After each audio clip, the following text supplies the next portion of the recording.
awesome. I love technology. Yeah. All right, this is your microphone. Do I have to hold it? Heck yeah. Yes, please. Okay. So my name is James. Nice to meet you, James. My name is Zach. Zach, Z-A-K or C-H? Z-A-C-H. Sweet. I just moved here to New York City. Welcome. I'm interviewing 100 people, like meeting my neighbors, Okay. but in public with a podcast. I like it.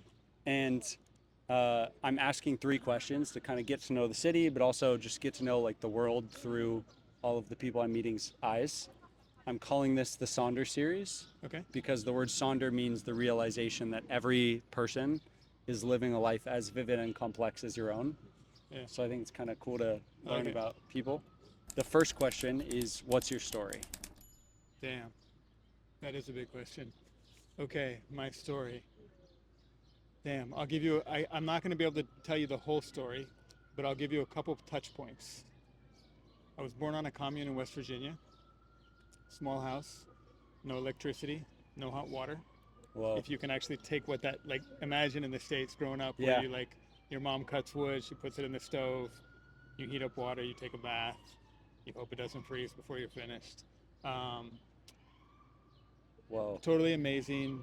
Grew up on a bunch of farms, picked our own food, grew our own food. Later moved to Oakland, California when I was 8, which is basically the polar Whoa. opposite, and yet Yeah. it's funny because there's actually a lot of similarities. Both are kind of different extremes, right? One's extreme inner city, the other's extreme rural. And then it was there I started playing soccer. Went to Europe when I was 14.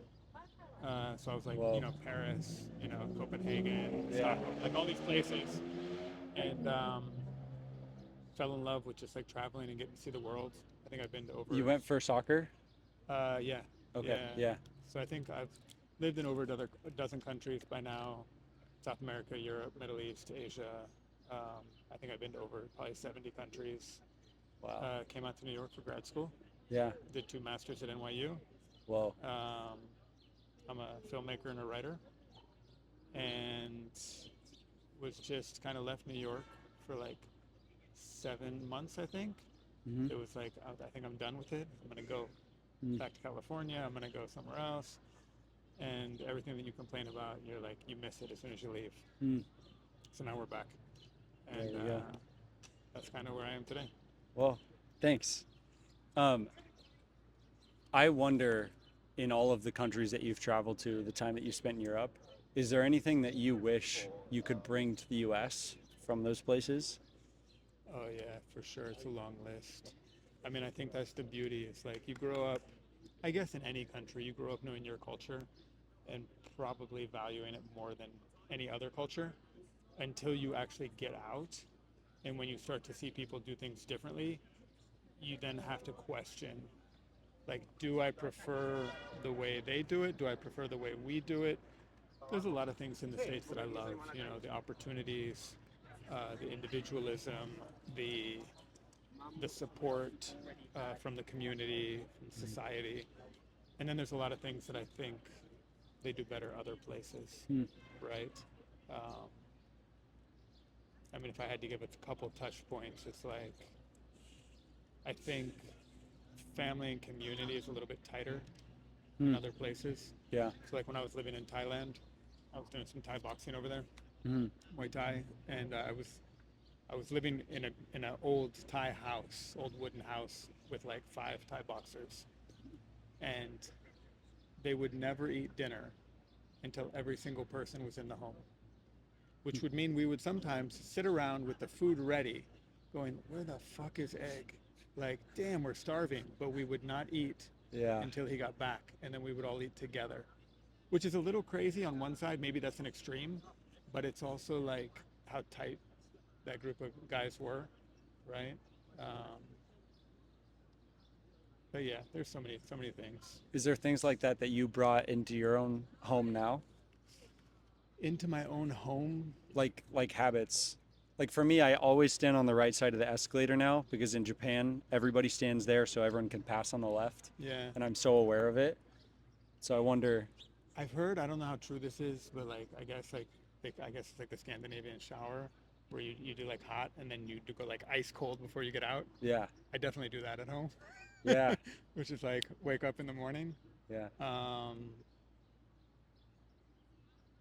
I don't know. I'm sure other people would notice it. For me, it's just my life. Mm. So I've just picked stuff up from all over, probably. Yeah. Yeah. Sweet. Second big question. Okay. What problem in the world right now means the most to you? I would say it's the same problem that I saw as a young kid. I grew up with a single mom, and I think the gender disparity is probably the biggest one in the world right now. Just if you think about it, it's over half the population. The way that women are treated differently than men? The way that me and you can walk around Yeah. anywhere, anytime, and feel safe, but like our significant other, my significant other can't, right? The job opportunities, the education, who's called on in class. I mean, it goes down to like minuscule things, but I really think that like the number one thing we could do for society is like raise the equality between men and women in terms of the way we're treated and respect, all that stuff. Hmm. If you were to like wave a wand right now, I make you president in the US, I make you Yeah. like world king for a second. Yeah. What is like a solution or a thing that you would change to help implement that? To help implement that, I think Help no, improve yeah, that, I yeah. suppose. I think the laws have to back up the ideologies. Yeah. That right now it's like the way we treat, like, I hate to say it, but like rape, for example, right? That it's always like I feel like everyone is scared to overstep and maybe like do injustice to one or two men. They're like, Mm. oh, they were accused, but they didn't really do it. Mm. But it's like on the other side of that, like how many women are getting hurt because of that? Like, what if we just said, well, yeah, we're gonna go with the lesser of two evils, right? Um, it's kind of like electric cars or something. Like, yeah, they might kill some people, but actually, like one for one, they're way safer than Yeah. actually us driving, Yeah. right? Yeah. So Way safer. I think I would say I would probably start with the justice system and just saying like, and for pretty much everything, if you're gonna have it on the books, like then you need to defend it, and if you're not gonna defend it, then like take it off the books. Like we have a bunch of old laws that Yeah. aren't relevant anymore, Yeah. right? Like there's still people in jail today probably for smoking weed, which is crazy in my mind. Yeah. This is an interesting thing of it's like there's so much backlog of laws created, systems created before. Hello. Tied up. I have found somebody. All right, good. I'll be here in like 20 minutes. Well, maybe I'm Up to you. Okay. Good night.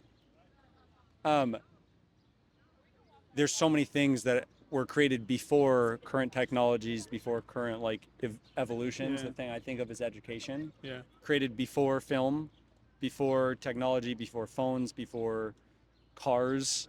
Yeah. Like our schools existed before any of those things. So heard on that. Yeah. I was gonna say another thing. I Yeah, think. please. It's coming back to me. What was it? It was the laws. I was gonna say, like, even you go back to our Constitution, right? Like, I think even if we said we're gonna rewrite our Constitution, and you rewrote it word for word, but it would mean something different today than when it was written, right? Like even something like that, I think would be a constructive exercise Yeah. to say, okay, let's rewrite our Constitution. Let's go back and look at everything because women couldn't vote, African Americans couldn't vote. We had slavery. Like there was all kinds of crazy shit going on. Genocides were happening. Like maybe we need to go back and reevaluate like what does every human was created equal mean, right? I think at points like this, like I think we're 235-ish years into this country existing. Most empires end around 230 years, like Roman Empire. I think in these times where there is like so much of this backlog, going back to the fundamentals is really important. I also played soccer. I Yeah. played not in Europe. I played a little bit in Mexico and a little bit in Ecuador. Amazing. And the biggest problem for me was getting too fancy. Uh-huh. You know, like my coach was this Nigerian guy that would just yell at me, just pass, just trap the ball with like the fundamentals. That's Yeah. it. Yeah. And really like what let me beat out some people I was competing against was that I did the fundamentals better. Not Yeah. that I did any of the fancy things better. Yeah. And so I I think that's a really smart thing to go back to the Constitution, even. Yeah, I agree with, and even like, so I played in Bolivia for a while. Yeah. And it's funny because like whenever the game is not going your way, the first thing you do is go back to the fundamentals. Yeah. Yeah. Am I like actually locking my ankle when the ball hits my foot? Yeah. Am I looking for the pass instead of looking at my feet? Yeah. Yeah. Last big question. Okay. Who's the most impressive person that you've met recently, and what made them impressive to you?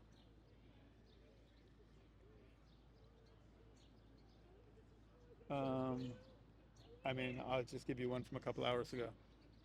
We went to a movie screening at Metrograph downtown, and before the movie started, a woman fell on the floor and she was having epileptic seizures.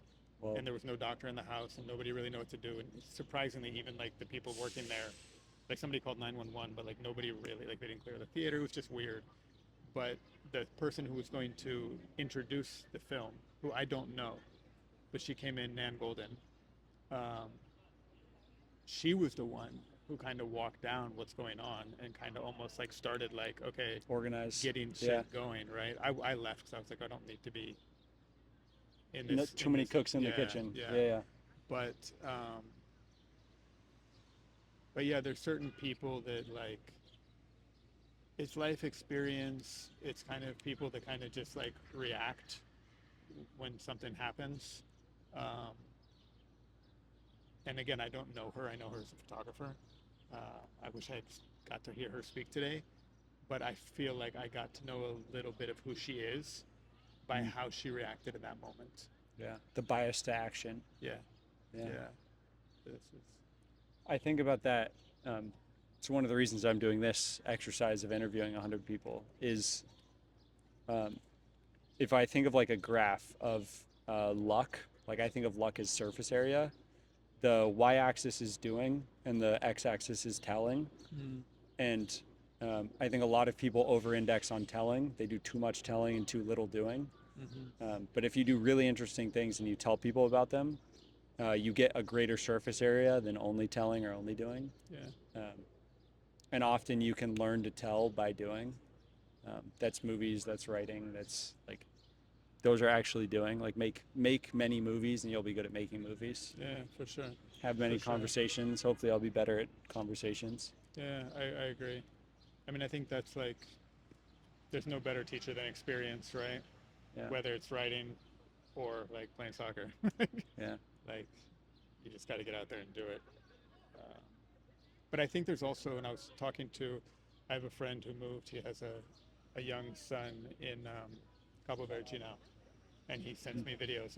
We played soccer together, so now his son is phenomenal. He's so young, and like I'm like, damn, this guy's gonna be like in the Olympics soon, right? Yeah. But he told me he was playing his first game, and he was doing good, but nothing special. And he kind of told him, you need to like focus when you're out there. Don't just run around, like. And the second half, he played phenomenal. And he asked him, what did you do different? He said, I was just more focused. And I think that's something that it's like the intention. Like, I feel like doing and doing with intention are not the same. Like, doing, you could end up on a plateau. Doing with intention is like trying to get that 0.5% better no matter what you're doing, right? And being willing to stay on something that you can only get percents better. Yeah. Rather than switching once you're at 80%. Totally. Yeah. It's like when you're editing, it's like you cut a paragraph, you cut a sentence. It finally comes down to like cutting a word. And once you've taken the word out and put it back in like 3 times, you're like, okay, now I'm done. Yeah. Yeah. There's a saying that is good writing is just rewriting. Yeah. Which I think about there.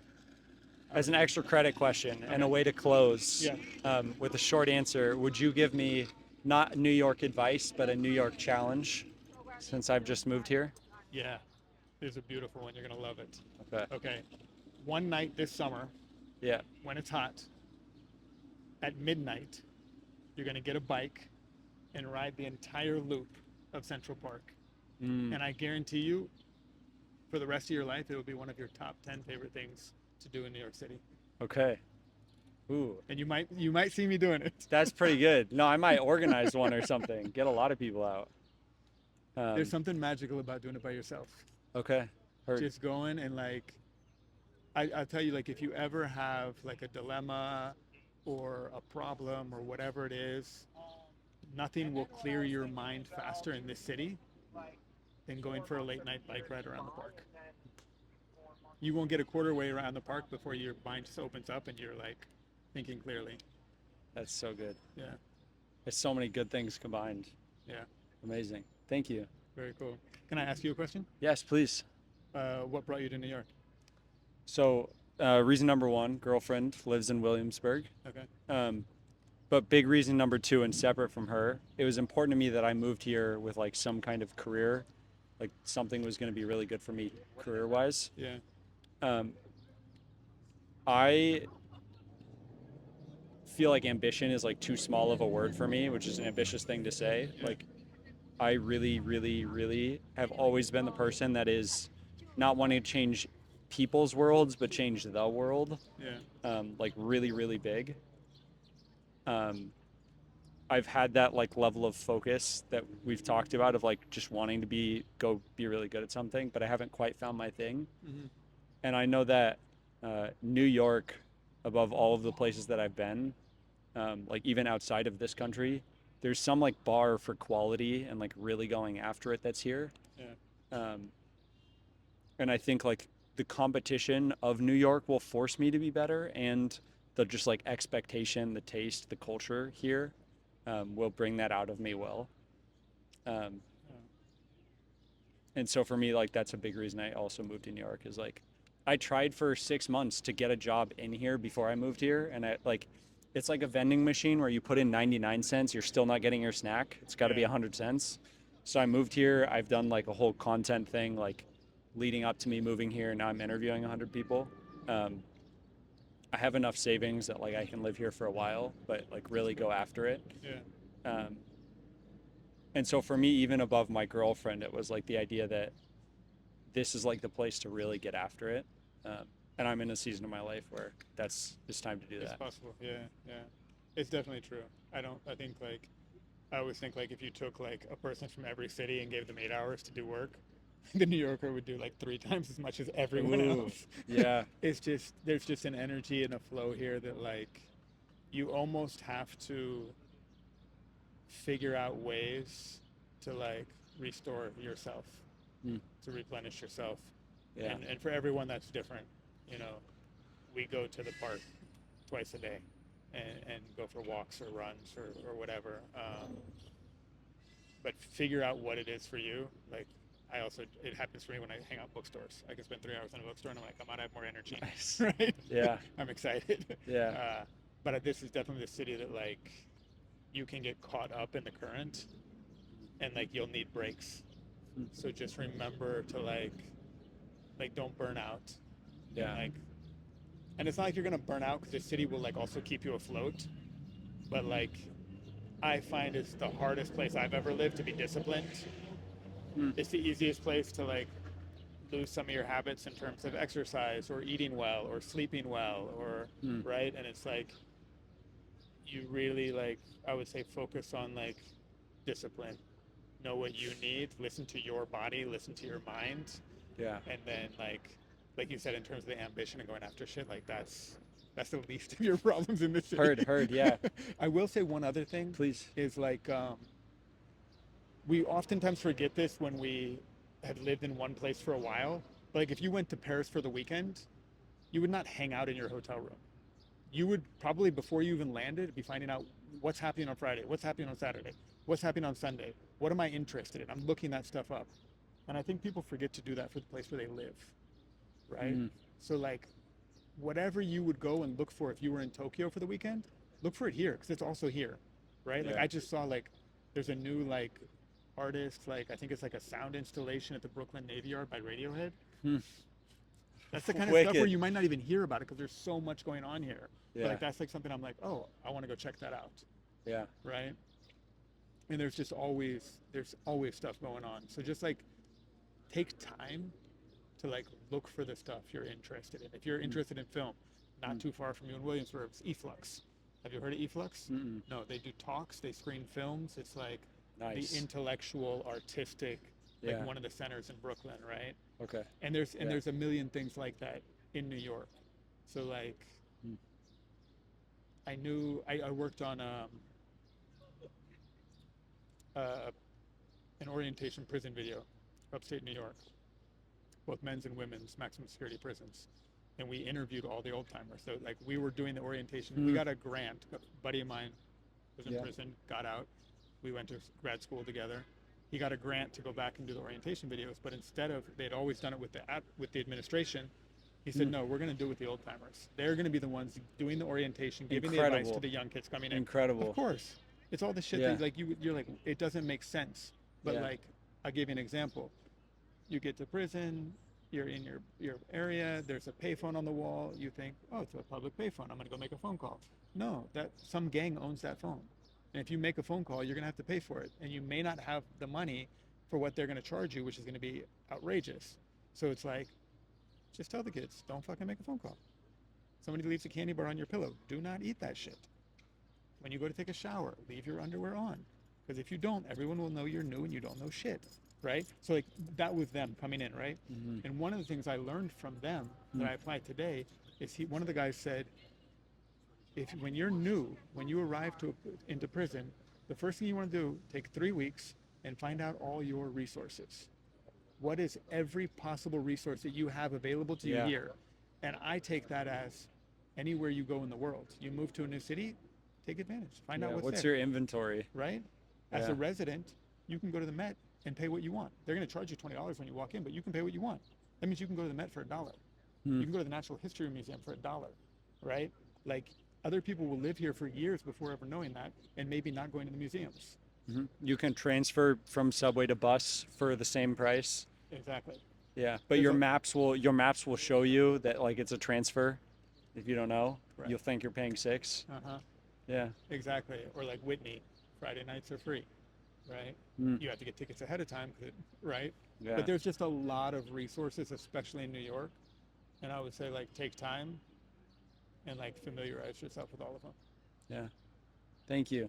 No, it's my It's pleasure. good advice. My pleasure. Do you want to shout out any projects or things that you're working on, social media stuff? No, I'm good. Incredible. Thank you so much. Awesome. Nice Thank to you. meet you. My pleasure. Zach. Yes. With a CH. My plan is at the end of this, so I'm at 83 right now, you're 83. I'm going to do a potluck of all 100 people, Okay. or 110-ish if it was like couples or something. Yeah. I'd love to have you. Yeah. What's the best way that I can send you the invite? Probably email or phone number either way. Okay, sweet. Yeah.